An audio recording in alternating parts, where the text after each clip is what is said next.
the Daily Ramble podcast. Good morning, you lovely Hammers fans. I hope you're all well. Nick from Claret and Booze. Welcome to the morning show. Third morning in a row. Bit of a weird one this morning. I woke up all right and I'm starting to get more bloody tired as the morning goes on. My face doesn't work properly this time in the morning. I do try to sort of converse with the missus to get the old mouth muscles moving, but she don't want to talk to me at the best of times, let alone in the morning. I hope you're all well anyway. As I said on yesterday's show, if you're new to the channel, please subscribe. And in this particular show, this is a challenge because this is a dead time on YouTube. Dead, right? So your likes really do help because it tells the YouTube algorithm to go and share it around. So thank you all very much for joining me this morning. Who we got? So let's have a little look. We've got Mark Watson. Good morning, mate. You all right? Ryan Wade. We've got Phil. Ben. Here's Louis. You done your 26k run this morning, mate? You done that, have you? Dino. Nick one. Good to see you, mate. JB. Listening from the gym. Good, man. That's what I want to hear. We've got Pete. Steve Bell. Roger. Oh, there's loads of you. Thank you very much for joining me. Right, so let's get into the show anyway. So, a fair bit to talk about this morning. I'm going to touch on some transfer news. I didn't yesterday after Twittergate, but what I've done is because we are linked with a ridiculous amount of players, but I'm going to focus on players that I think are most likely, if you like. You know, just trying to sift through all the crap. And I've spoken to a few players yesterday, a few people yesterday. And I'll get onto those in a minute. But before we do that, I want to talk about Lucas Paqueta. Now, Gary is going to be doing a show with John Kammer, the KC, King's Counsel, top barrister. And I think it's going to be a 3-part show. And he's recording the first one of those today, later on. Whether or not that gets released today or not, I'm not too sure. But that's being recorded. So it's going to bring you that. And this is obviously a legal perspective on the implications of whatever it is that Paqueta is entangled in at the minute. I mean, there's more details being leaked out all the time, isn't there, in terms of the finer details of what he's being accused of. So yeah, it'll be interesting to get a bit of an in-depth analysis on that into what we can expect. But what I didn't know, because I thought that Lucas Paqueta was banned. I thought that was it. He is banned, but because there is an appeal. And because there's a process ongoing, what could happen, because it happened with Ivan Toney, is West Ham could be given a grace period while that case is going on until he is definitively found guilty or not guilty. Now it's been released if the articles that were released in the mainstream media yesterday are to be believed, then the FA are pushing for a lifetime ban. That's what they're pushing for. They want to make an example of Paqueta. But this, I don't think they'll get there. I mean, the more you read into this case, he's got to have a chance, you know. I must admit, the story that West Ham have kind of corroborated with Paqueta, because don't forget, it's in our best interest, bloody hell is it, if he gets cleared, that he asked David Moyes to not play against Bournemouth because he didn't want to jeopardise his Man City move. I'm not too sure whether I believe that. But again, it's all, you know, it's all hearsay, isn't it? You know, and it's going to be the same for them because I don't think they've got any real evidence. If they did have any real evidence, like anything on his phone, because he did hand his phone over, if they had any hard evidence, he would have been done by now. It wouldn't have dragged on this long. He'd have been found guilty. But they can't have. So it's all kind of circumstantial stuff. Still could be very bad. But the key thing is we could be given a grace period with Paqueta where they're anticipating 6 months. It could take longer because of the scale of this case. It could be a year. So we could have Lucas Paqueta for the next 6 months to a year while the court case is going on. Now, what sort of headspace he's going to be in, I don't know. But I'm sure he'll be fine. But the good news is, for now, certainly at the start of the season, we could have Lucas Paqueta, which I was not expecting. I wasn't expecting that at all. Which is brilliant news, right? You know, that's fantastic news.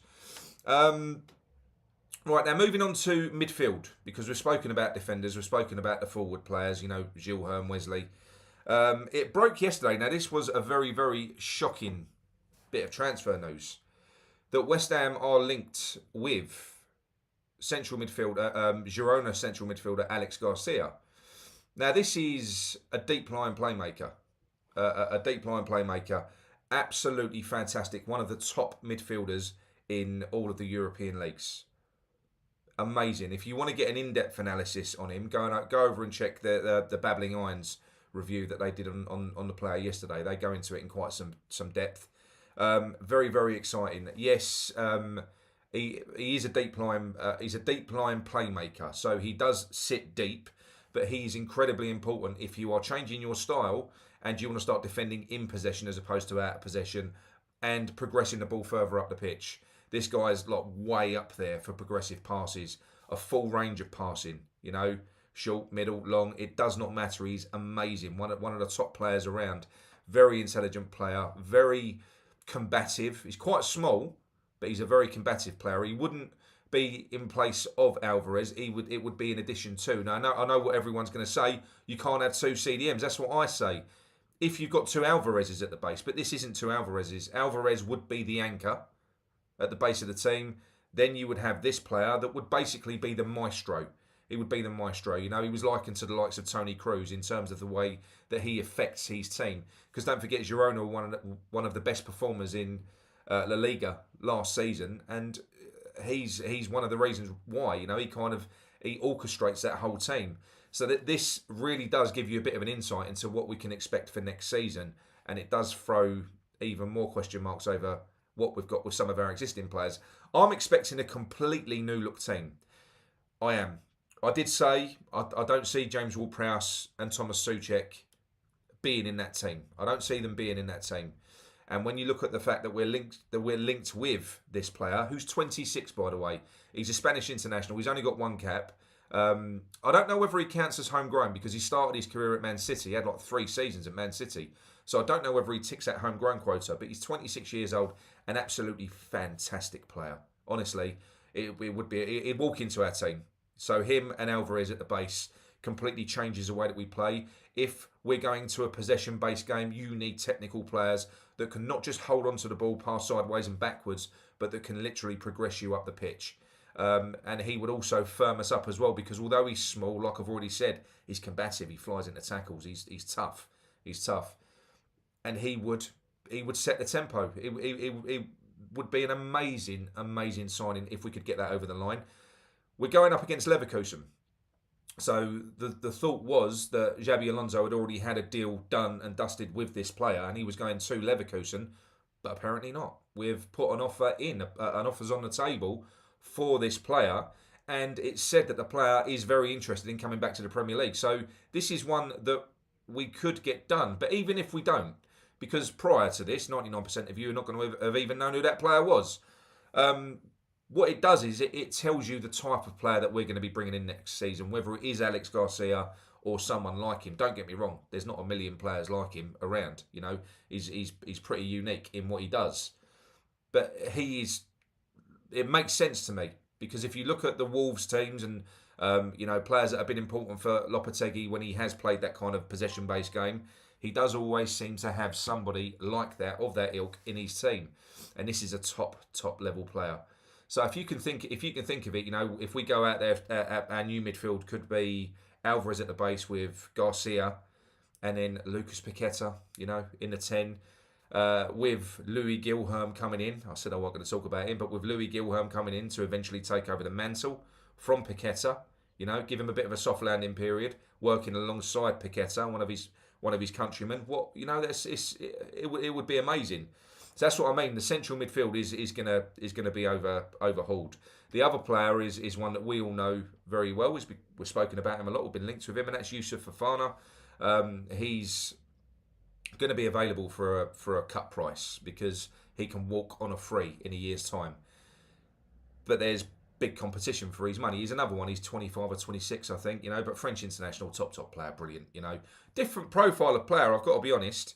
They're not the same. They're not the same player. I would say Fofana is more of a destroyer. He's more of a destroyer and a big powerhouse in midfield. He can pick the ball up and he can drive with it. He'll win it and then drive with the ball. Whereas I would say Garcia makes the ball work. That's what he does. He's intelligent. He's a technical player. So I don't really mind which one we get out of the two of them. If we get either one of them to partner Alvarez, wow, that's all I'm going to say. It would be outstanding. It really would be. And like I said, the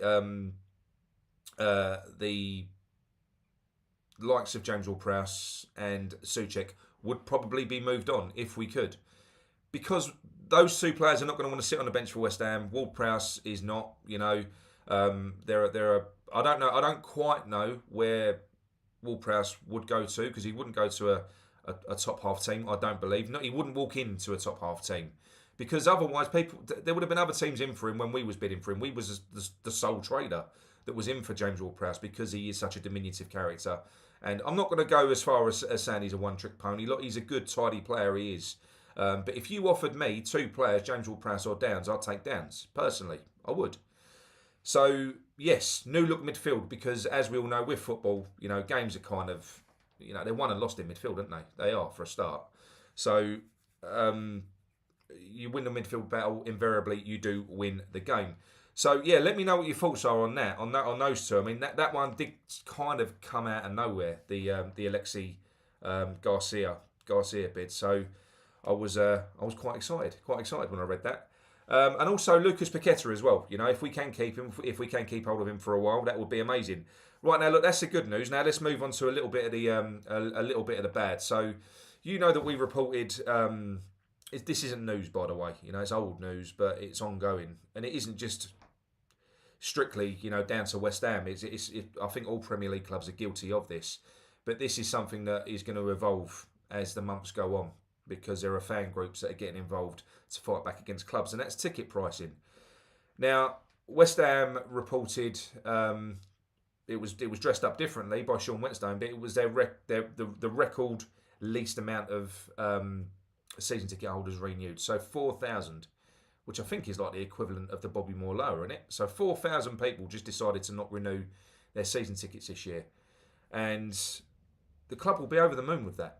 They will be over the moon with that, because what they were doing with their ticket price, and as we know with concession seating, what they did when we moved into the stadium was, if you had a child up to the age of 18, you could get a concession price. So if you pay 600 quid for your ticket, your 8-year-old son's ticket is about 100 quid, 110 quid, something like that. The same with the concession prices for the older age groups for people who are retired. It went from 65 to 66 to 67. They keep on moving it up all the time. Horrible, horrible bastards. And that's in bands of 1 to 4. There's no concessions now in bands 1 to 4. They've removed it. So, say for instance, you now decide, oh look, there's 4,000 season tickets available, and you go over to West Ham and you want to go in a Bobby Moore lower or something like that.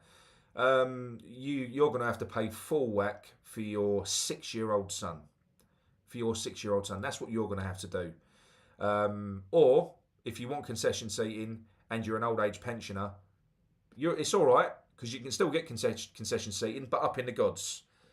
So you're 66, 67 years old, and you can say you can get your cheap seats, but you've got to go right up the back. Right up the back. So it's absolutely disgusting. I do think, we always get a certain amount of drop-off, season tickets drop-off, and it would have been way more if Moyes would have stayed. I don't care what anyone says. But there's loads of excitement now around the new season. So it's still quite high. It's over 60,000. But that is a lot of people, right? 4,000 people. That's like a whole stand. Now, if you look at that, that sort of position behind the goal, that's it. That's like the equivalent, a representation of the amount of people that have just gone, nah, I'm not doing this. I'm not doing this at all. And we're seeing it throughout the Premier League now. So we know that certainly the northern clubs, Everton, Liverpool, and Wolves. I think Gio mentioned that on his podcast yesterday.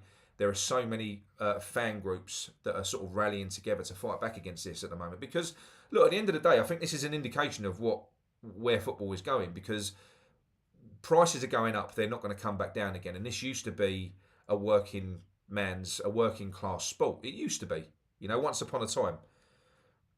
But it's being moved away from that. It's being made unaffordable, and I think it's only going to continue going that way. They want tourists, and I don't want to be demeaning to anyone that is a football tourist, but they do. Rather than having a season ticket holder, somebody who's been going for 30 years, They want someone who's going to come over in a one-off game, spend a fortune in a club shop. That's the type of crowd that they want now. And it is the same throughout all of the Premier League clubs as well. You know, we get that. You know, merchandise and everything else. It is a big part of the business model, but it's so disgusting. They're literally driving out long-term legacy fans of West Ham and of all of the other clubs as well. You know, the whole look and feel of people on the terraces is going to change over the next 10 years. People won't be able to afford it or justify it. Now, look, it's all great. We all want the best players in the world. We do. You know, look at what I'm talking about now. Bring Fofana in, bring Garcia in, do this and do that. I suppose we all feed into it to a degree. But I don't know. We never asked for this, though, did we?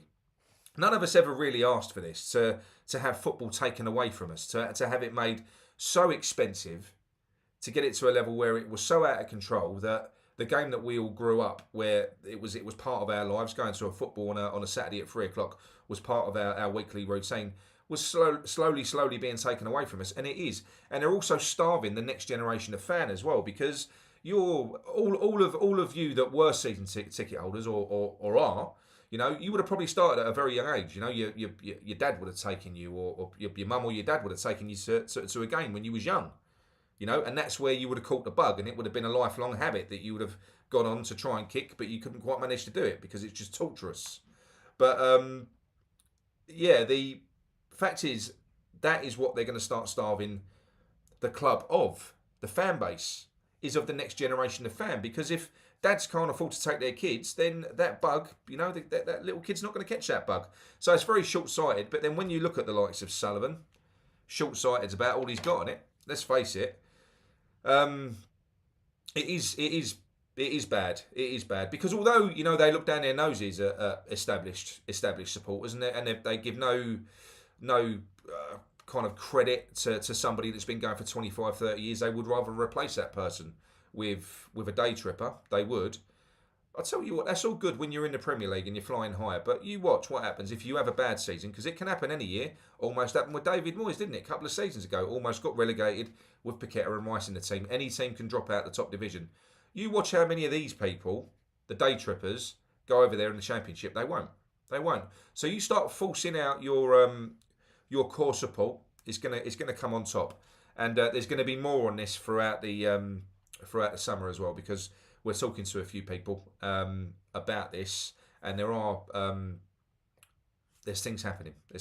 But we will update you on that. Right, so let's go into the chat very, very quickly.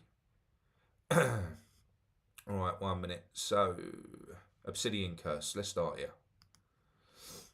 Obsidian Curse says James Ward-Prowse was great against Leverkusen when actually allowed to press. We needed more of that. Yeah, look. He has had really good games. He has, you know.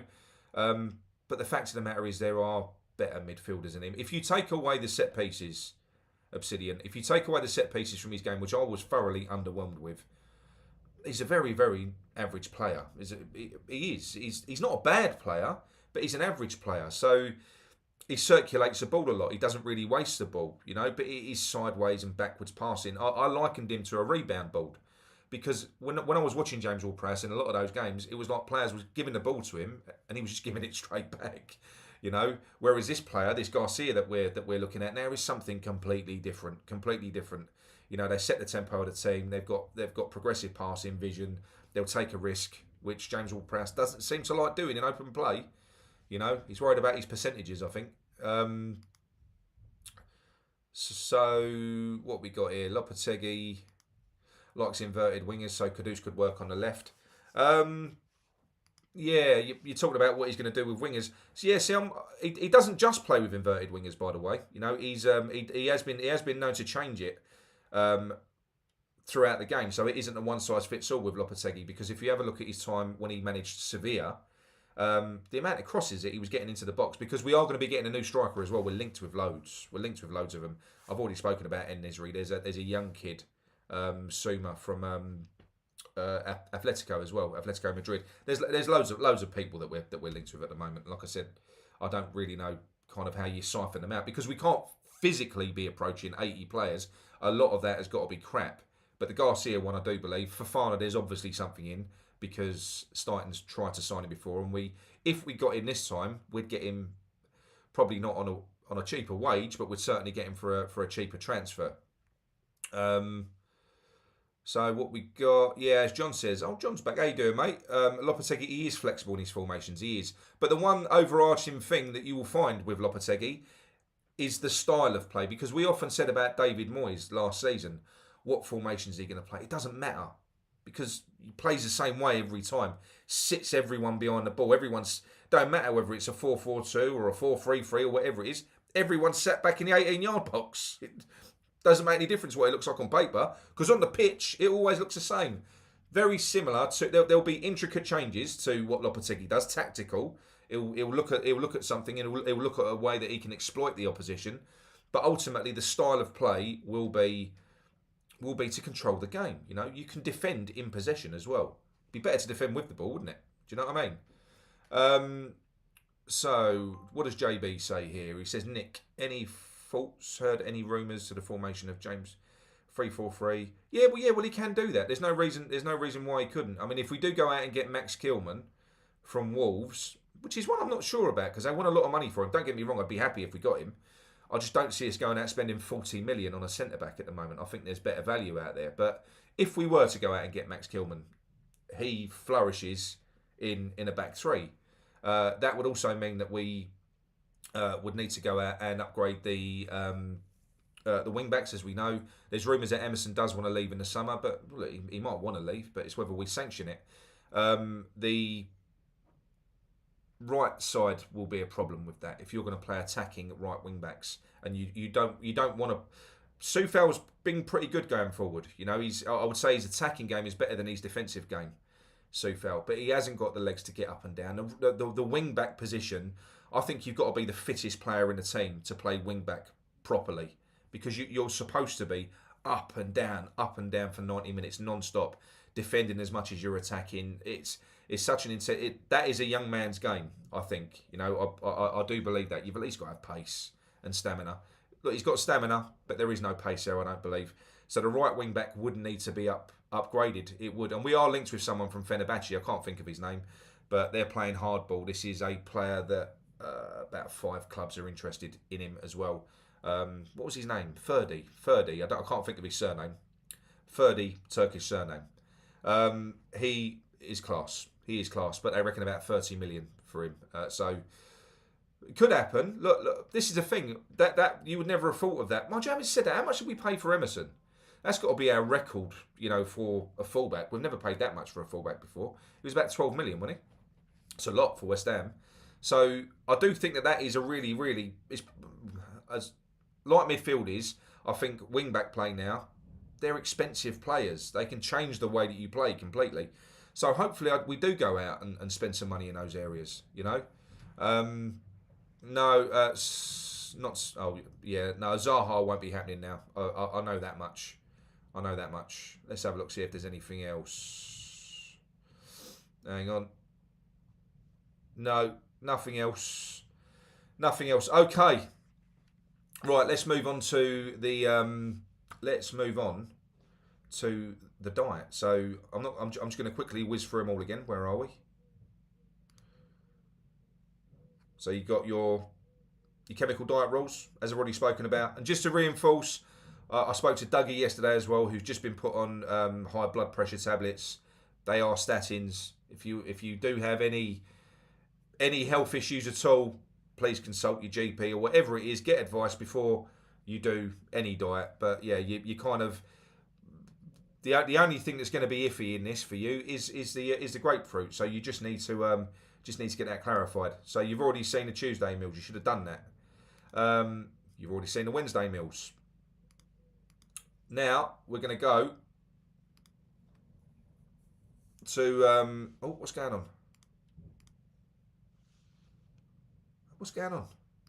Hang on. Yes, now we're going to go to Thursday. So again, it's half a grapefruit, 1 slice of dry wholemeal toast. You've got your tuna, fish and salad. You've got half a grapefruit for lunch this time as well, and 1 dry bit of wholemeal toast. This is quite a good one today. I found this. I mean, to be honest, the meals ain't bad, are they? If you go back to Wednesday, I mean, what's wrong with that? Fresh fruit salad's it's a bit shit, isn't it? But if you go to your, you look at grilled steak with green salad, that's a good one. And then today, tuna fish salad, that's good. I'd have that for lunch. Typically I would. Half a grapefruit, bit of toast, and 2 grilled lamb chops and salad. But what you'll start to see throughout this is, look, you ain't really getting much by the way of carbs. So if you are a carb heavy eater, then you are going to start to notice it. You will, because carbs are like a drug. They are. They really are. How you all getting on anyway? How you all getting on? Mr. Steadyhand says cottage cheese. I can't even talk. Cottage cheese is also a good food. Yes, it is, and there is a day where you've got to have cottage cheese as well, because you cannot move these meals around if you want to do it properly. The idea is, the science is, it's what it says on the sheet. The meal that you eat now works off the meal that you had before. So it's something to do with the ingredients. I don't know. But it says specifically, do not shift them around. If you can't eat a meal, what I used to do when I was doing it before, I just didn't eat. So if I didn't have time to have lunch, I'd just skip lunch, But yeah, it is what it is. I hope you're doing well with it anyway. Once I do get to Friday, once we get to Friday, I'll just publish all of the recipe out there for you as well. So, because I'm conscious, I did get a message in the comments yesterday speaking about the fact that this chap lives in the middle of nowhere, and him having to go out every day to get his ingredients is a pain in the arse. So I do feel bad. So when it gets to Friday, I'll release all of the information. All right. You have my word. Right. It's time for the masturbator. Here we go. How you doing, everyone? Hope you had a great bank holiday Monday. Me personally, nah, had a migraine all day, and Mrs. weren't feeling sorry for me, so I slept all day. Nice. Right. Stupid question time. Does anyone else still do this? Mrs. says I need to go up a little bit. Your sandwich. Right. So obviously, normal people take their first bite from either corner, yeah? So say take your first bite there, boom, that bit's gone. Where's your next bite?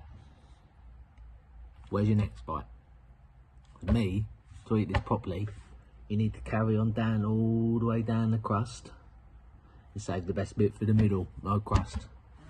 Fucking wow.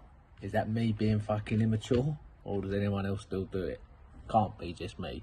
It's got to be someone else out there. Come help me.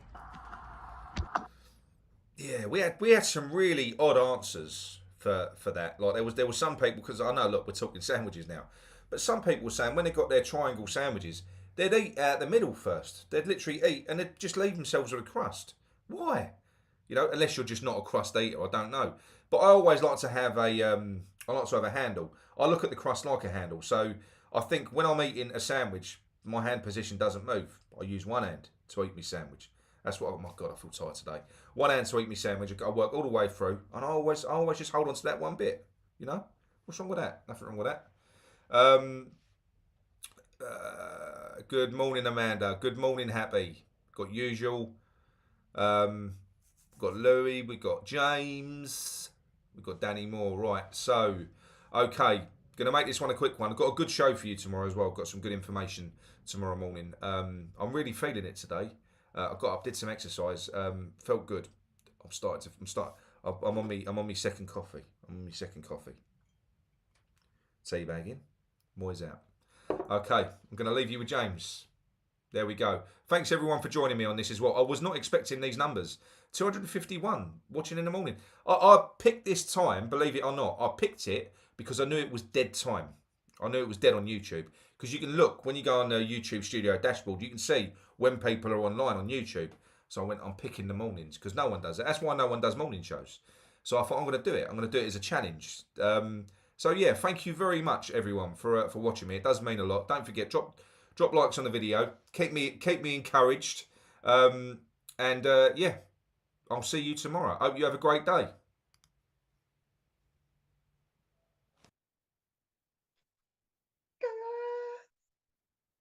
Background hammers. Gathers farms. What's happening, people? It's day 3. Tres of Nick's journey into morningness. He actually looked pretty good, didn't he, yesterday? I got to give it to him. He come on, he looked, I think he had his glasses on, very smart. I thought he was going to present the news. Well done, Nick. Anyway, so leading on from our lovely mate, here's a little thing for today.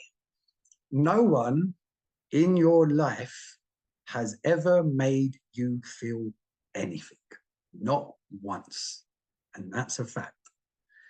You have chosen how to react to someone, the missus, the husband, the kids, the childbirth, the marriage, the job. You have chosen the feeling to attribute to an action, cause and effect. It's a law of nature. You've made me angry. No. You chose to be angry.